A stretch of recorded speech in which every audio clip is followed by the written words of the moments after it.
As you all know, we are living in the epoch of climate change, and different international bodies and panels are focusing their effort on this problem. Complexity of our problem, something that we haven't faced before as humanity. In order to understand and solve this problem, we need unorthodox strategies and methods. Major challenges that humankind is facing today is generating alternative energy sources, including generating alternative energy sources and improvement of global health. And all this is depend on our surrounding atmosphere and nature. These problems can be addressed by our understanding and our ability to control matter on the levels of atomic, electronic, and spin. How all this story starts? With the Big Bang, of course. Your problems and your subject starts too. We have different stages of stars, but during these stages, especially in the burning fuel stage, we create molecules. Stars created molecules. As Carl Sagan says, that you are children of stars.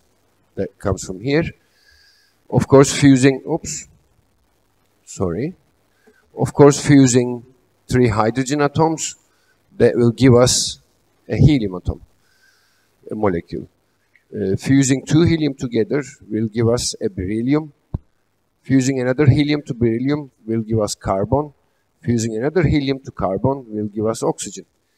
And fusing another hydrogen to that will give us nitrogen. So you have all the molecules that are needed for complex organic material creation or molecule creation.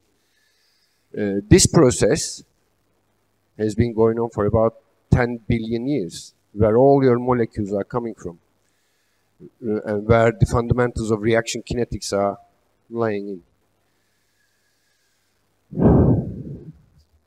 Today's first complex problem that I'm going to introduce is this system. This is a representation of our atmospheric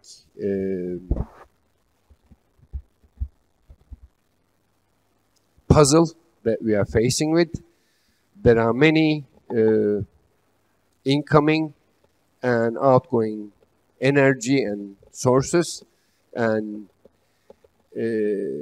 very fundamentally, if you would like to understand this graph, is things are being emitted from the surface into the atmosphere.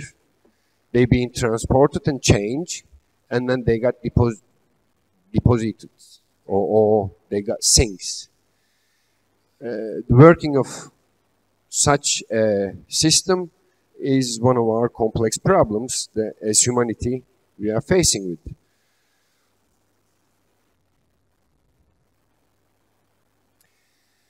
At this point, I'd like to really talk about this year's Nobel Prize as well. Tsukuyoshi Manabe, Klaus Hasselmann, and Giorgio Parisi. Manabe and Hasselmann has actually started the first or very early global atmospheric models, and they have been presented with Nobel Prize with their input to our knowledge base, how to solve complex problems.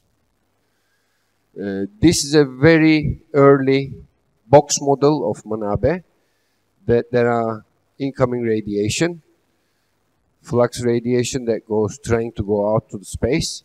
Some of it is trapped by atmosphere, reflected back on surface, and also there is a circulating mechanism within the atmosphere.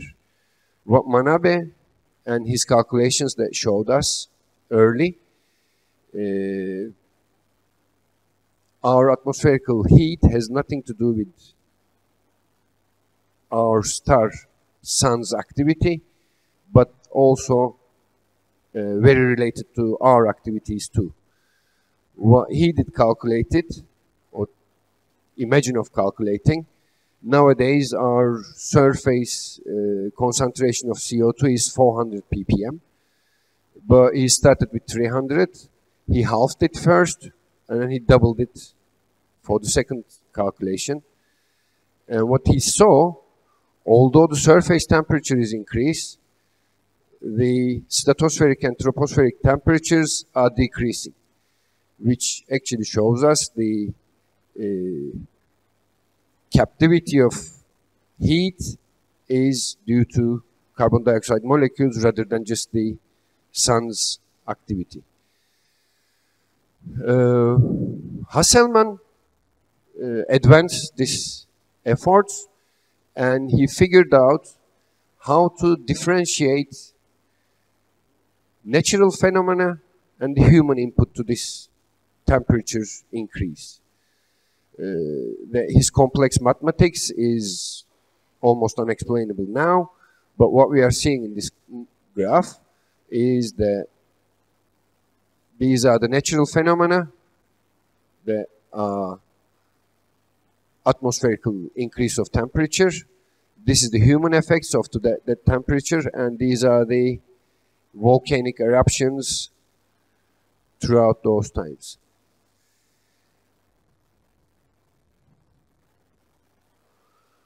And at last, and one of the most complex problems, which is most related to your subjects as well, the Parisi has took a problem of spin glass, the ferrous and copper mix structure. Of course, the spins are directing themselves according to each other. And when two spin that directs themselves according to each other, one up, one down, nearby third spin has a frustration of which way to go. And this was his problem to address for our knowledge base. And now we are using all these information to solve our most complex problem of atmospherical models. But now I'm going to talk about our experimental setup a little bit, and then we'll go back to our complex problems. This is our beamline at Tarla, Turkish Accelerator and Radiation Laboratories. We have a 50-meter linear accelerator. You'll see some parts of it now. This is the floor plan. Of course, this part is the accelerator hall. This is the free electron laser part. We have huge cryogenics setup, nuclear experiments that will take place here, power and electronics. And these are the experiment rooms, starting the diagnostic room. After the free electron laser, we are going to take the radiation into diagnosis. Once it's been diagnosed, then they will be transported into the experiment rooms. Actually, my electron spectrometer is right now located in this room. Sorry, we are going the other way. This is a very large structure with this kind of large radiation doors. This is our gun, electron gun, that works in 250,000 volts. These are Tesla cavities that we are using accelerate the beam in cryogenic parts, data and power electronics. And this is the whole complex that we are living in right now. If we ever look into our experimental setup, like linear accelerator setup a little more, there you go, here is the gun. We have a beam generated continuously. We control the continuous beam triggers by very, very fast electronics. And we create these little bunches of accelerated electron packages. Once they leave the gun, we steer them into the buncher cavity. In the buncher cavity, This is one of a kind design, by the way. They've been packed and compressed because as they leave the gun, they are 600 nanosecond length. They've been compressed and pre-accelerated and steered into these cavities, acceleration cavities. In the acceleration cavities, every one of these cells that are working in alteration, once the beam left, the back position accelerates and front position calls the beam in.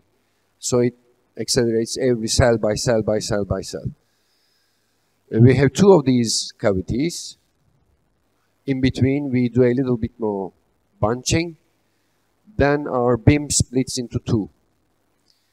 One side of the beam goes into nuclear experimental setup, but the more important part of the beam comes into free electron laser generation part. In free electron laser generation part, again, very complex and extremely fast electronics taking place. We are working in speed of light, of course. We create photons by using the vibrational nature of electrons. Once the photon being created, they are being bounced in between two mirrors, and electrons are being taken out from the photon bunch. So we create free electron lasers, then we can take them into experimental rooms, and we can study wide range of science. What I will do with this light, or this radiation, I'll now explain. But first, I'd like to explain how our efforts are providing knowledge for the reaction chemistry and atmospherical models, global atmospherical models. The oxidation capacity of the atmosphere is a very prominent problem for humanity, because oxidation is the cleansing mechanism of atmosphere by itself. Atmospherical and Environmental Chemistry Laboratory, which I led, is operating in three different major sections: laboratory studies, field observations, and advanced instrumentation development. Of course, all these efforts are feeding global atmospheric models that we'll talk about in a little while. Laboratory studies that we isolate specific reactions, which we would do same service for your needs as well. For instance, if you want to look at a surface reaction, oxidation, or electronic structure of a component that you just built, we can actually work on that too. Field observations especially needed for our effort, because whatever we have studied in our laboratories or whatever we observed in the open atmosphere that we need to study in our laboratories, all that information comes from field observations and global atmospheric models. How global atmospheric models backfeed our knowledge, that I'll show you in a little while. But field observation section that you have seen me in a North Pole and in a research aircraft in earlier slides. The global atmospheric modelers calculate and compute the whole atmosphere. And once we do the observations in open atmosphere, there are generally a great difference between our computational calculations and the observations. Which means none of these, either experiment or the computational calculations, are wrong, but we are missing some parts of that whole problem. And also, I should talk about a little bit in advanced instrumental development, because most of these experiments are first time in humankind. There is no mass spectrometers designed to take it on your field trip to a North Pole or a rainforest. these instruments are not built to operate in those conditions. But in our needs, that we have to take these molecular analyzers into those kind of places, so we need to develop our own instrumentation. Here we go. This is one of my favorite slides to show. Recent measurements of field campaigns by many different scientists are actually showing the world map just like this for formic and acetic acid. Formic and acetic acid are very important species for our atmosphere because they are organic acids. They are so much in the atmosphere, their concentration is high, and they affect aerosolization, so they affect the whole radiative force in the Earth's surface, climate cooling and all that. Our surface measurements shows this map. But when we calculate it with models, our computational results shows this. So this doesn't mean either of these are wrong. This actually shows us, or tells us partially, the surface measurements are more right for now, and we do miss many reaction patterns and different reactions where formic acid and acetic acid are being created or destroyed by Mother Nature. And since we cannot describe these parts that we don't know yet, our computers cannot calculate the right composition. In order to make our models improve, where we started with this year's Nobel laureates, our efforts came up to this level, right? No.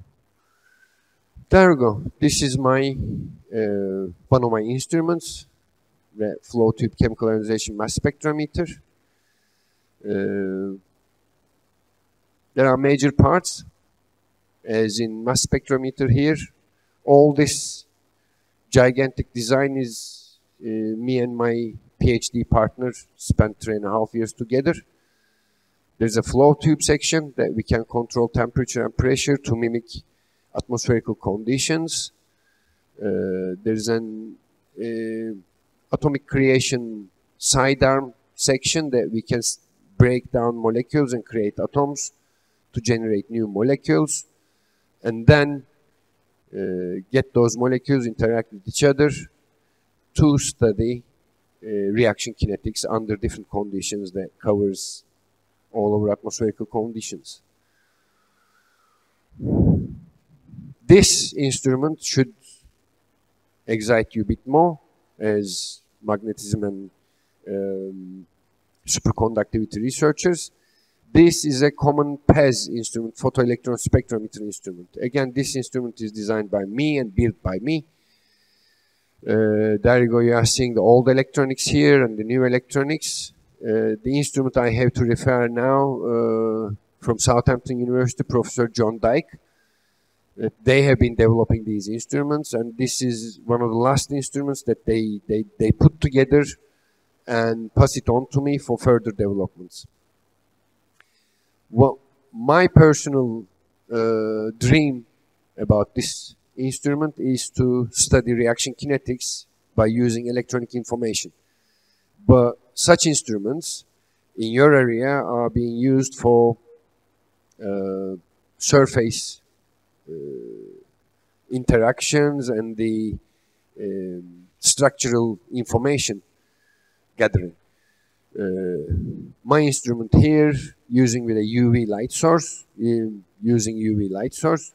but in your needs, that we can replace that UV light source with an X-ray source, and we can do different studies for material structuring.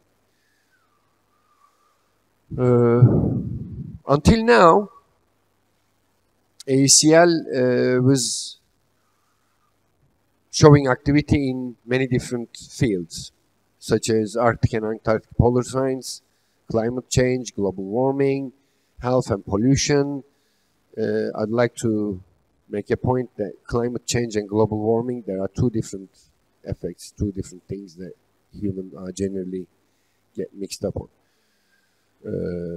Defense and security, this actually contains new material making, new advanced sensors making, and all that. Indoor chemistry is the upcoming problem of ours, especially with the COVID, that you know, the most efficient transport method is an aerosol. And we do planetary atmospheric reaction kinetics too, which what we understand for our own planet, that we can use that information for the other planets that we are observing. Today I'd like to make a point that our laboratory and our accelerator at your service, and we are open to future collaborations with different disciplines such as yours. If any of you are in Ankara or Turkey, we are really expecting your contact with us, and we'll be inviting you, or any international researchers that we are waiting your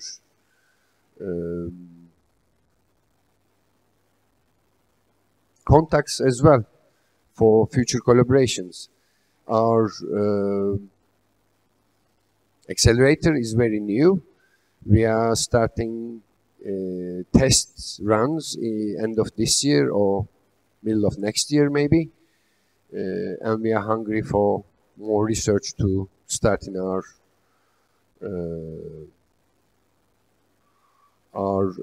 facilities. My international collaborations that I'd like to thank, and I'd like to talk about what we are doing with our international collaborations a little bit as well. University of Bristol, Southampton, NASA JPL. In JPL that we are working with the flow tube system for ozonolysis and the ozone reactions in the atmosphere, that we can study specifically those reactions with that kind of mass spectrometer. Southampton University and Bristol University that we are working together on the UV PES project for the future development of the photoelectron spectrometer and its further applications. Spezia University in Rome is also a part of the project that we are running in Electron, Italian accelerator, for the future development of photoelectron spectrometer. Beijing Weather Modification Office that we have been doing some atmospheric observations all together with their research aircraft. Facility of Atmospheric Airborne Measurements, BA-146 aircraft. This is my research aircraft that I have been working for the last 8 years. My mass spectrometer is actually located in this window. That I have an inlet that can read. University of Manchester, University of Western Cape, and also South African Meteorology Office that I forgot to put them here, with the University of Bristol, that we are planning to take a trip on South Pole with South African research ship, SA Agulhas 2. We are right now developing some future instrumentation that will be installed in SA Agulhas 2 to travel from Cape Town or Cape Point to South Pole and measure some halogenated species that may be coming from surface of the ocean. I think I was a little fast for today. I finished almost 15 minutes earlier.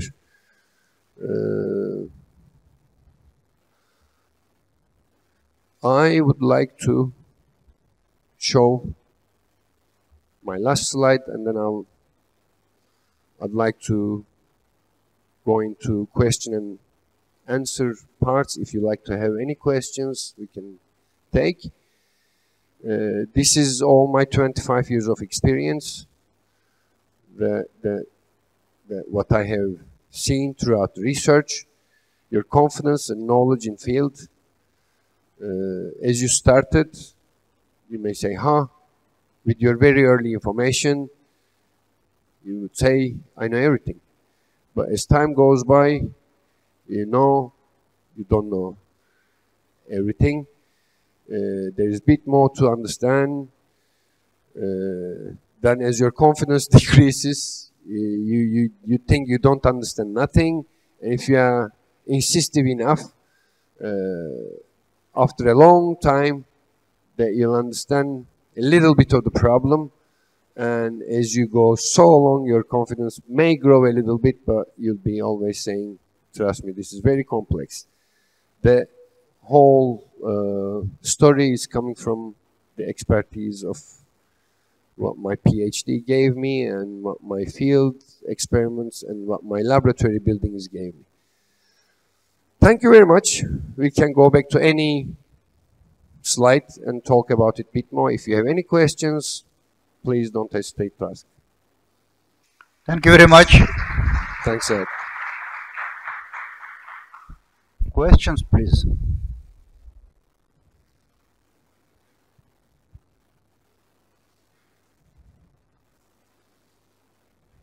Ashan, for a very general and visionary talk.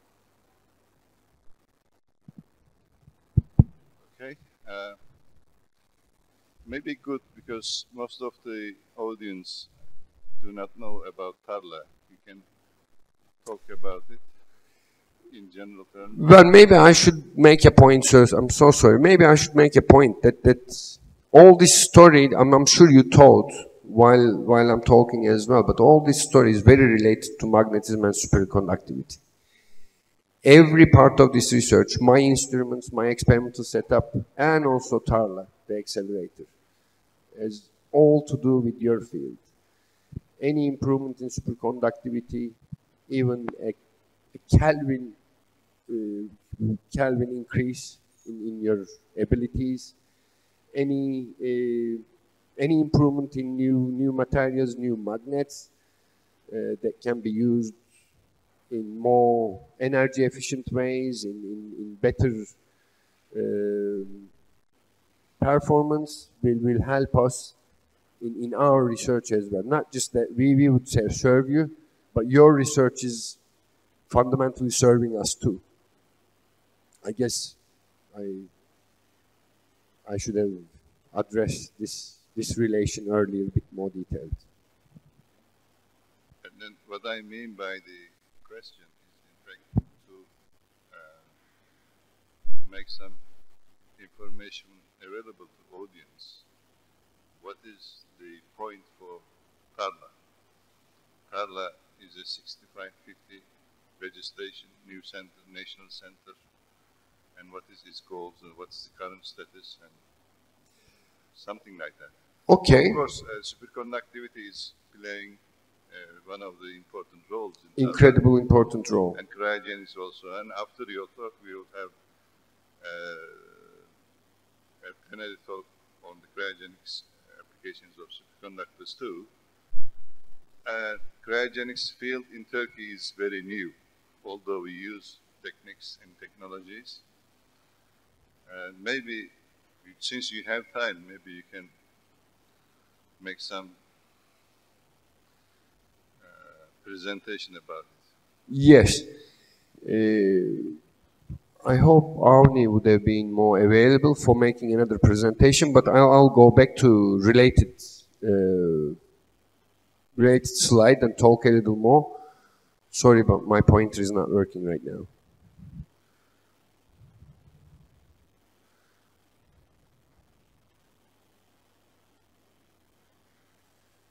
Can we? There we go. Thank you very much.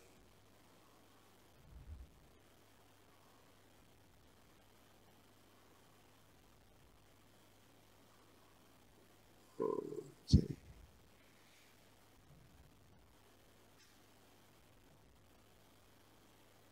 This infrastructure is now about to be built. I mean, it's all built right now, but the machinery inside the acceleration line is getting installed. And these buildings are grown until up to this point with the University of Ankara's great input. But in very near future, we will be having an independency with the legislation of 6550. Will be becoming a national research center. As we become national research center, we are open to host any other research with their own grant. The way that I'm working in this facility, I have a TÜBİTAK grant, International Outstanding Researchers grant, gathering my own instrument from Manchester and move to here. I'm setting up my laboratories here, and I'll be running my research as long as my grant money keeps coming. This part is the accelerator part, and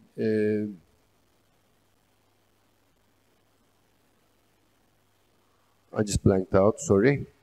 I want to talk about how you might be joining into our team, but what was your question again, sir? May I renew? No further questions. Just Okay. Waiting for your answer.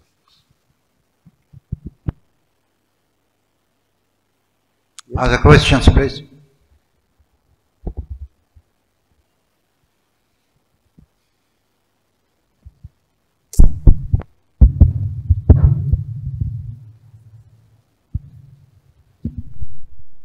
Thank you very much for the great talk. Thank you very much. I have a couple questions. So, you showed this map, where you said you like it very much, the geographical map, where you then made a comment about formic and acetic acid concentrations.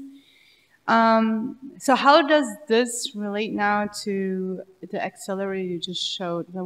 How does the sample preparation work, or are you doing any of that research actually with that accelerator?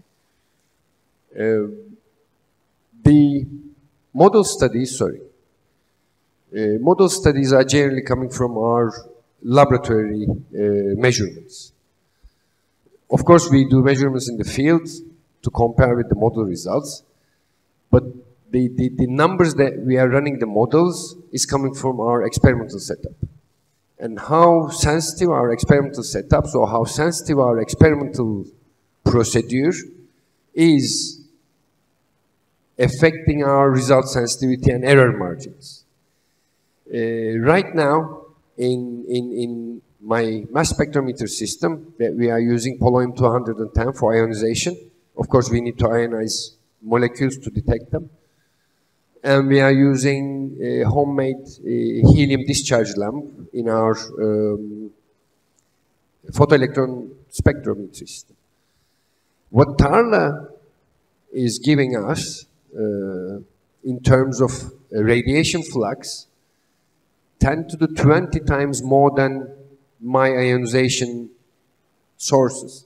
The 10 to the 20 times more ionization automatically gives us more sensitivity and automatically decreases our error margins in our experimental setups. So then we can feed model computation workers with way better experimental results, way smaller error margins. Then we create better models. This kind of large infrastructures, such as accelerators, are being made all over the world for the last 100 years. Without end users, such as material scientists, such as reaction kineticists, such as other physicists, whatever, accelerators are not incredibly, I wouldn't say important, but not incredibly science-generating infrastructures. It needs scientists to work, the end users to work, and I am one of the end users. It offers me great resolution, great radiation flux, which affects my results immediately as in terms of sensitivity and resolution.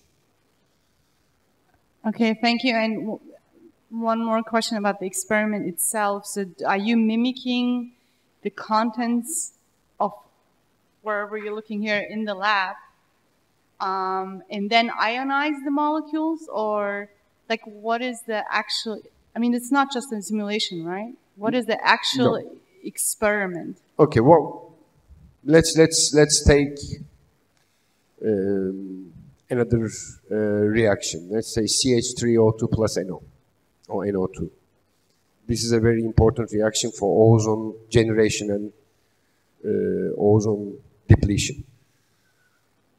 Or even better, that my ancestors, my advisor's advisor had the Nobel Prize for Mario Molina, the halogen oxides, how they destroy ozone. What happens in Arctic and Antarctic, that all throughout that dark time, we accumulate chlorofluorocarbons and related halogenated species in stratospheric polar clouds. And once the sun shines over the Arctic or Antarctic, it first splits the halogen species. It could be bromine or chlorine, but let's, for the sake of it, let's call chlorine. Chlorine molecule splits into 2 chlorine atoms and immediately reacts with an ozone molecule. It breaks one ozone to create ClO plus O2, but the ClO itself is a very weakly bonded molecule.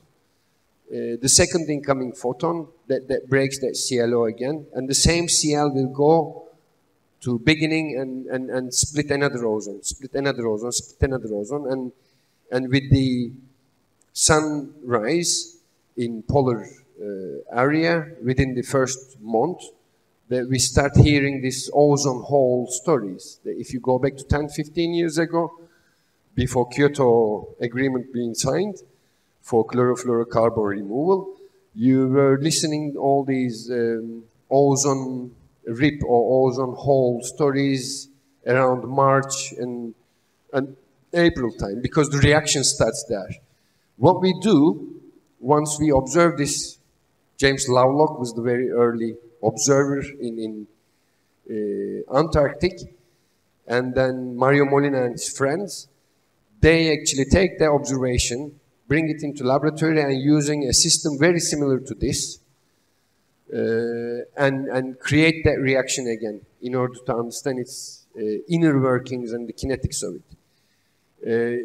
It's not really clearly shown here, or we cannot really see clearly here, but there's a tube 1 meter long with a sliding injector inside, that we can mimic this tube. We can mimic the conditions of pressure and temperature in this tube all over the atmosphere, including troposphere, and stratosphere, and mesosphere. Once we isolate this reaction, which we just talked about, Cl2 splits into atoms, reacts with ozone, take an oxygen from an ozone molecule, form a ClO and O2. Then refeed back into Cl to break many other ozones. We can actually recreate the reaction in our isolated tube, and we can understand the kinetics in different conditions, how it operates, how it works. I don't know if that was an answer to your question. Yeah, it was. Thank you. And I have one last question. That is actually a more general question. Is Tarla a user facility accessible to scientists outside of Turkey? And if yes, up to how many hours per year can be granted? Operation in this kind of infrastructures are over 40 weeks a year. But once you turn it on, it has to operate as long as possible. Maybe 1 month, 4 to 6 weeks for maintenance stop. We are open to collaborations. Our beamline is open to use for national and international collaborations, and also national and international research suggestions, research proposals. We will be taking proposals and advices too, but also we are open to collaboration as well. Okay, great. Thank you. Hopefully, we can do something together. We have another 3 minutes for questions. Do you have other questions?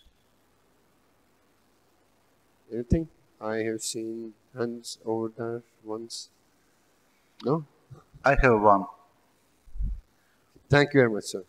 Yes. What is the energy of your accelerator and which beams do you produce? Excuse me? What is the energy of your accelerator and which beams do you produce? Energy of our accelerator, I will have a technical problem answering that question, but I can provide those information to you. But the radiation range that we are targeting is free electron laser, which gives us a higher resolution and very high and tunable wavelength and bunch capacity.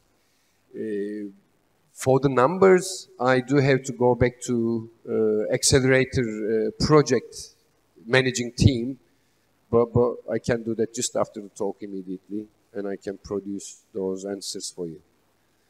Thank you. Thank you very much. Do you have other questions? If not, thanks, speaker, again. Thank you very much.